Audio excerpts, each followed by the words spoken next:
Hi to all our podcast subscribers. Thank you for making our May Day to Memorial Day membership drive such a success. Also to our lovely listeners who are yet to become members, it is not too late. Join our inner circle by becoming a patron today for as little as $3 a month. Patrons receive audio extras, research materials for each episode, and more. Independent media is not actually independent, you see. We're in fact dependent on you to bring you all that we do without ads and with music. Go to patreon.com, The LF Show, to become a member today. And now, here's this week's program. Hi, I'm Laura Flanders, and this is The Laura Flanders Show, the TV and radio program that seeks to raise radical spirits by interviewing forward-thinking people with real-life models of shifting power from the few to the many in the worlds of arts, entrepreneurship, and governance. Someone turns 65 every 8 seconds in this country, and as our elderly population grows, so does our need to build an economy around our future selves. In this episode, 3 leaders in the age justice movement share their ideas about how we can age with dignity and power and change our society to reflect just that. Then we visit the largest home care cooperative in the U.S. to take a look at age justice and worker justice in practice. It's all coming up on The Laura Flanders Show, the place where the people who say it can't be done take a back seat to the people who are doing it. Welcome. We are not getting any younger. In fact, the American population is getting older by the day, working, traveling, and living longer. That's us, people. Baby boomers are the fastest growing age group in the country. By year 2029, the national population of those aged 65 and over will be 20% of the country. While in Silicon Valley, some people with power and money are preoccupied with living forever. For the rest of us, care is, with any luck, in our future. Now, we've talked with care workers in the past on this program about their drive for justice on the job. But what about the other piece of the equation, those who need care, the rest of us? What would an age justice platform look like for a politician, say, so that elders could age with dignity even if they weren't tech billionaires? Today's guests have some ideas. Alice Fisher is founder and director of the Radical Age Movement. Penny Cook is president and CEO of the Pioneer Network, and Rachel McCullough is campaign director of the New York Caring Majority.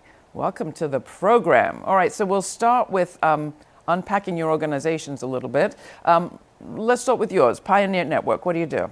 So Pioneer Network has been a nonprofit. We've been around for 22 years now, really to change the culture of aging by looking at the culture of long-term care and really trying to change the culture of assisted living communities and nursing homes to make sure that elders are respected and that they do receive the type of care and the type of quality of life that they want and deserve. And Rachel, caring? The New York Caring Majority is a coalition in New York State of home care workers and domestic workers, the caregivers you mentioned, but also elders or seniors, people with disabilities, and the massive population of unpaid family caregivers, especially women, all of whom are joining forces to fight for a caring economy that works for all of us. All right. And finally, Radical Aging. Radical Age Movement is a new not-for-profit. We're only, we're almost 4 years old. And our premise is that all of the ills that older people are dealing with, all of the issues, stem from one thing, and that one thing is age prejudice. Now, I want you to unpack that a little bit more, and then I want you to tell me what's radical about radical aging. Okay, because people do not see older people as part of everybody, they're kind of like the other. Mm-hmm. You know, that's not me. Those are old people. Right. Older people don't get the fair allocation of any resources. They have to fight for every dime. In New York City, people over 65 are just about 20% of the population. We get less than 1/2 of the budget goes to senior services, total senior services. Mm. And every year we have to fight for that 1/2%. And the radical bit? And the radical part is that the people that came together to do this, when we were deciding on a name, most of us were radicals from the 60s. And radical age movement came up and everybody was like, that's it, that's it, that's it. Because I don't think that a lot of this would have been so prominent in the news and everything if it wasn't for the fact that we are as a group of people loud, boisterous, always demanded what we felt we needed, and now it was our turn. And I was in a group of people. I said, well, if you don't like what's going on with your parents, guess what? You're next. Yeah. And so even though people will say all the time, oh, I never want to get old, that's not going to happen. That's what my 99-year-old grandmother said. Right. It's not going to happen. She would also refer to the old people in line in the grocery store. Right. We're talking about old people, about age as a homogeneous thing, which it is so not. Rachel, can we just address that for a minute? I mean, we're talking about people in cities, people in rural areas. We're talking about queer aging people. We're talking about people with disabilities, disabled people. I mean, it's a huge gamut. How can one approach work for such a diverse group? Age justice, like all forms of justice, as you're referencing, can only be approached from an intersectional framework by talking about the ways in which age or aging intersects, of course, very directly with disability and with disability justice and disability rights movements, but also with economic justice, with racial justice, with feminism, with environmental justice, with every other freedom struggle of our day today and of the last many centuries. And when I think about what we're called on to do right now, it is to build coalitions and to build partnerships that are intergenerational or multi-generational, multiracial, cross-class, usually led by women, but that create the opportunity for seniors or elders or older folks as well as disabled people to be at the center and to be the protagonists of the struggle, because our movements so often have struggled to actually prioritize access and accessibility combined with the stigma that Alice is referring to.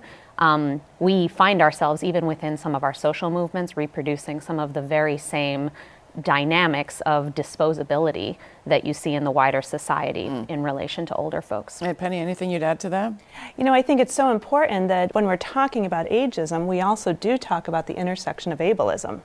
And I think that ageism and ableism go hand in hand, that prejudice against people when they have some sort of disability, whether it be cognitive and physical. And obviously we know as people get older, there's more propensity to have some sort of disability. And so just as the idea that when we're not able, we're sort of diminished in our society, I think that is even exemplified more as we get older. And so that's a huge issue. I mean, you've all touched on it, but I just want to underscore, you just talked about able, the word able, which I think in our economy means able to produce something. Labor, products, children, kind of. Are we really talking about our society's relationship to productivity and profit? In a way we are. How so? Because that is the underpinning of everything. Old people are looked at as we do not contribute to society. We just take, which of course is not true. But that is the perceived image. Aging isn't a problem. Ageism is the problem. It's the way that other people perceive us and assign descriptors to us. Because there are cultures that do this differently. And we're not just talking, Bali or someplace. I mean, Western Europe does some of these things a little bit differently, doesn't it? Who wants to address models that are useful for us? Well, I think that one of the things that we always look at is what is going on in other countries. And you're right, that in other countries, when we're talking especially about care and support, as people are growing older, those services are provided to people. And it's not that it's an extra service. This is a service that is part of life.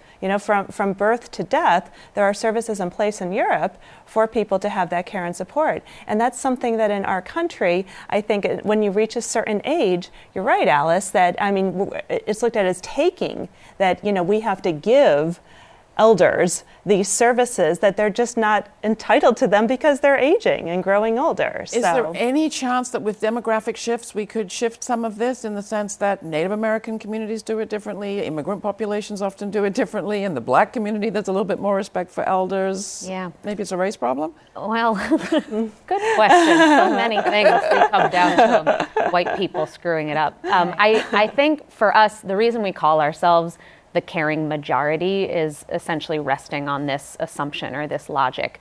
It's the recognition that if indeed this has been a problem, a systemic problem for a very, very long time in the United States, we've turned a corner with the beginning of the elder boom, which began in... I mean a statistical corner. Yeah, we've turned a statistical corner. Alice, you mentioned 10,000 a day. 10,000 people a day turn 65. That's right. And so that's at the rate of 1 every 8 seconds. Meanwhile, the direct care and home care sector is the fastest growing occupational sector in our economy, where workers continue to not make living wages. And then it's women more broadly at every level of our economy who are picking up the pieces and making ends meet. We call ourselves a majority because if we can manage to build a movement that combines that massive population of seniors with that fast growing workforce, with virtually every woman in the United States who is providing some form of uncompensated care for children or for elders, we would have unstoppable power to transform our economy on every level.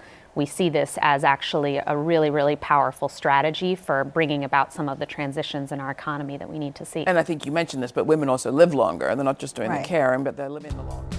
This is the Laura Flanders Show. I'm Laura. My guests are 3 leaders in the age justice movement. Rachel McCullough, campaign director for the New York Caring Majority and organizing director of Jews for Racial and Economic Justice. Penny Cook, president and CEO of the Pioneer Network.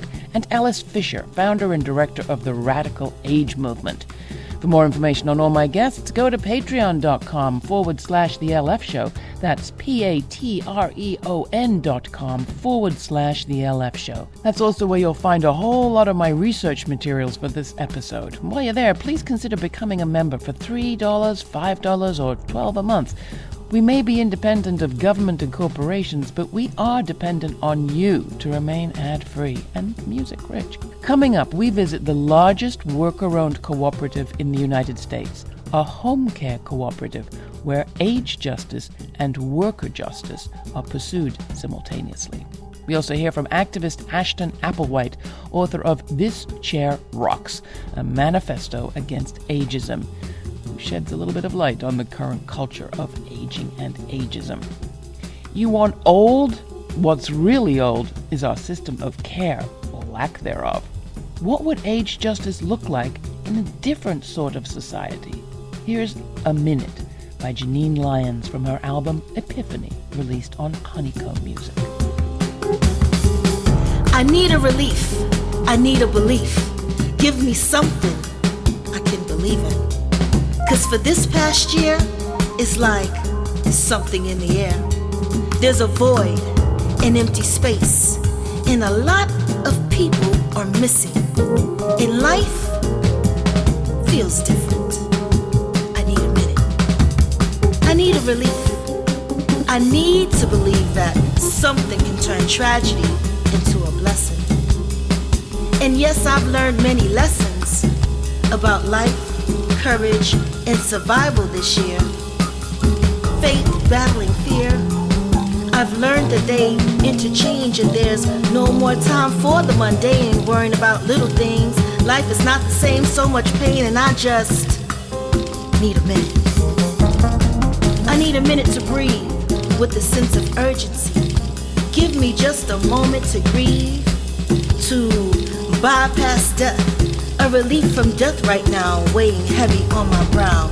I just wanna breathe again and be normal again, if only for today. What's your vision of how we would do this right? You talked about how we would mobilize right, but what's your vision of what an age justice society would look like? At the federal level, starting at that place, it's many of the ideas that are already starting to percolate in this political moment. It's Medicare for all, but a Medicare for all that includes this sector, what we call long-term care or long-term services and supports. This is the services and supports that are designed for seniors and people with disabilities to be able to access all kinds of care and support, usually in the home. And 90% of us would prefer to receive those services in our home rather than in an institution. And you're saying that's currently in the conversation about Medicare for all? So single payer? A very big win that we've had recently that actually began in New York after many, many years of seniors, people with disabilities, folks in the caring majority pushing for single payer to include long-term care. We finally just got it included both in the New York State Health Act, the New York Health Act, which is New York's single payer bill, and Bernie Sanders and Pramila Jayapal have now included it in Medicare for all at a federal level. So there's finally something beginning to shift in the conversation and a level of inclusion of our communities and of our sector that also would mean that Medicare for all would be essentially like a feminist New Deal, a New Deal that would actually transform the ways in which care and care work is understood and valued in our economy. So Medicare for all, and I think by extension, things like a feminist New Deal or essentially a Green New Deal that recognizes that care work and care jobs are green jobs, are jobs that can never be automated, that can never be outsourced, and that a sustainable economy or a caring economy is one in which we bring care and caregiving from the margins to the center. We need platforms that have that understanding at every level, both from the social safety net to the jobs dimension. Anything you'd add to that picture, Two Alice? things I would add to that is just a few weeks ago, I testified at City Hall on the topic was women aging into poverty. And there's a lot of causes. We do live longer. One of the major causes is caregiving. Yeah. Women leave their careers or their jobs to care for their elderly parents, thinking that when they're done, they will go back to their careers. And when they try to go back, guess what? They're too old. Nobody wants them in the workforce. That alone, that one statistic alone, shows how awful it will be if we cut Medicare, we cut Medicaid, we cut Social Security, and now we don't even allow these people to the workforce. The other thing I would like to add is that a really huge reason that's driving all of this is longevity. And that was how I started to get interested in this. It's like, what effect does longevity have on our society? Well, it's enormous. Every demographic has changed. 65 years old today is not 65 years old in your mother's generation, and certainly not your grandmother's generation. And yet, everybody from 65 to 105 is lumped into the same category. So you're thinking our retirement policy is a problem too? Oh, everything. Everything. What is retirement? Well, we would never lump 25-year-olds. Right. We would never lump 20-year-olds with 45-year-olds. And that's what you're talking about. We're lumping 65-year-olds with 80-year-olds, 90-year-olds, 100-year-olds. And I think when we're talking about populations, we have to look at individuals. Right. And we can look at certain cohorts, for instance, or we can look at where people are in their life experience. But I don't think we can lump people together now because of their age. We still have so many programs where eligibility is over 55, over 60, over 65. Right. Well, what is right for a 65-year-old person is not right for a 100-year-old person. And really, we should just be looking at the person and not about age. Right. But let's go back to policy for a second. Am I hearing lift the cap on Social Security payment? I mean, what are some of the practical things we could do here? If we're thinking of helping a politician to create a platform that would show their commitment to age justice, what would they have on it? Well, I think the first thing is including long-term services and supports into any platform. And that's been an issue that is is ready to be part of the conversation. And I think with Medicare for All, we're finally hearing about that. Because when we talk about the services and the care and support that people want and need as they're growing older, it's a lot of these things that are included in long-term services and supports that people just don't have access to. So I think that's one of the first issues in any policy discussion. Alice?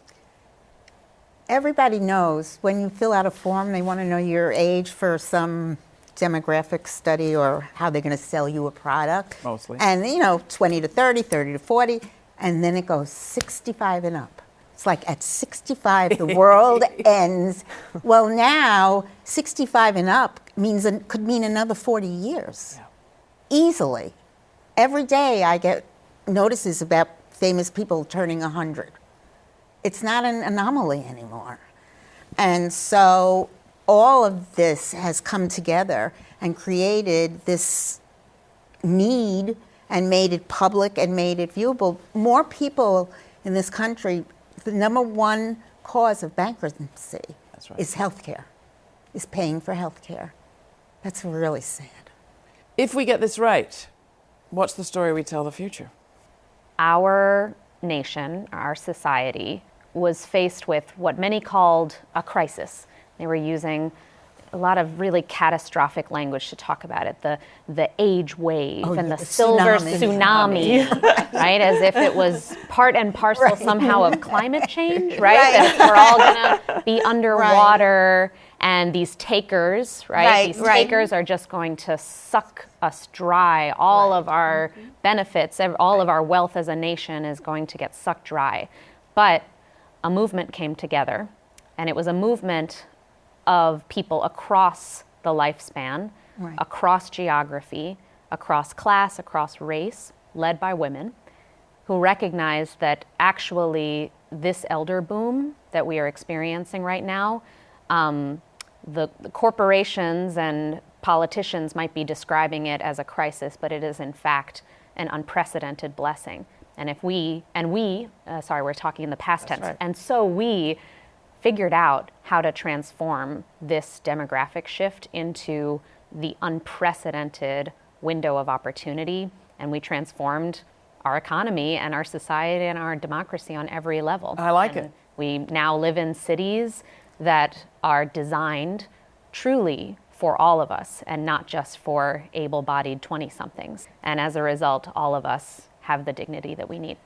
Wonderful. Thank you all for coming in. What a pleasure to talk with you. Alice, Rachel, Penny. This is the Laura Flanders Show. I don't know about you, but I am feeling much better about my future, even if I am around for another 40 years. Stay tuned for our report from the field as we take a look at some of the cultural change that is happening out there in real life right now. Ashton Applewhite's an activist and a writer who believes that ageism, like any other discrimination, must be ended to release us from the individual burdens of growing old. Here's Ashton. I call my book a manifesto because a manifesto is a call for radical social change. And we're not going to change attitudes towards age and aging in the society without a collective movement. Lots about getting older is hard. We all have our fears, whether of getting older or getting sick or ending up alone. And those fears are legitimate and real. But it never dawns on most of us that the culture in which we age can make those things easier or harder.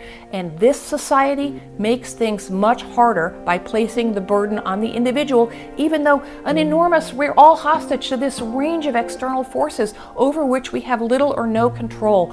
We think that if I have wrinkles, I can't get a date, that's my problem. If I can't go up the stairs, I need to eat more spinach, whatever. We blame ourselves for aging.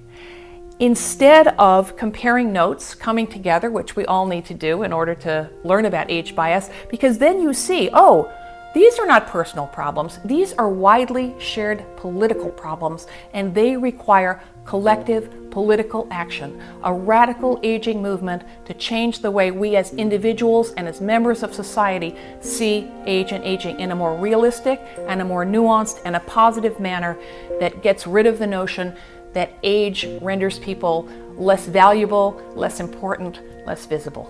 It's not okay, it's got to change.